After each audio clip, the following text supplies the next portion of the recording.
La famille du prince Harry a été la cible de commentaires violents de suprémacistes blancs. Son prix au jeune Archie, le fils de Harry et de Meghan Markle, a été traité d'abomination. Le podcast de l'horreur. Le procès de Christopher Gibbon et Tyrone Paton Walsh est toujours en cours à la Kingston Crown Court en Angleterre.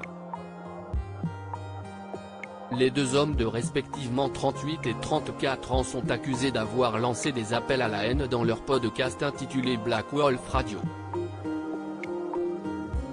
Entre mars 2019 et février 2020, Christopher Gibbon a en effet tenu des propos racistes extrêmes à l'encontre non seulement du petit Archie, mais aussi de ses parents, le prince Harry et Meghan Markle.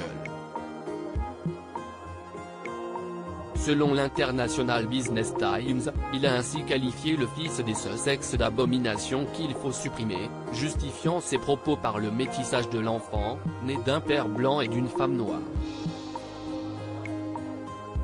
Particulièrement haineux à l'encontre des relations mixtes, le mariage du prince Harry et de Meghan Markle et leurs enfants ont en effet été pris pour exemple. Quant au prince Harry, il devrait selon eux être assassiné judiciairement pour trahison. Durant le procès, les deux accusés ont nié les faits et assuré qu'ils n'avaient pas participé à la publication de contenu terroriste. La procureure Anne White en charge du dossier a déclaré que ces deux hommes sont d'extrême droite. Ce sont des suprémacistes blancs déterminés qui n'éprouvent aucun remords quant à leurs actions. Ils ont pensé, en utilisant le format radio légitime, qu'ils pourraient répandre les idées dérangées en faisant passer cela pour de la liberté d'expression.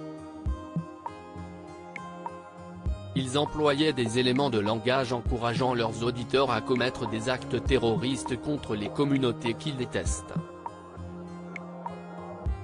Un discours d'incitation à la haine disséminé au fil des émissions du podcast et écouté par un peu plus de 100 abonnés. Des racistes saluant les attentats terroristes. Toujours selon l'International Business Times, la cour qui a écouté de nombreux extraits du podcast témoigne de clips accompagnés d'images plutôt crues en arrière-plan. Le duo formé par Christopher Gibbon et Tyrone Paton Walsh n'a par ailleurs pas hésité à saluer certains attentats meurtriers de ces dernières années comme l'attentat suicide de la Manchester Arena en 2017 ou la fusillade de Brenton Tarrant dans deux mosquées de Nouvelle-Zélande en 2019 suite à laquelle plus de 50 personnes étaient mortes. En plus de leurs propos racistes envers les musulmans et les noirs, le duo est également à l'origine de remarques antisémites. Si le prince Harry et Meghan Markle ont été pris pour cible, c'est aussi parce qu'il s'agit de personnalités publiques, mais les deux hommes sont surveillés par la justice britannique, bien loin du domicile californien des Sussex.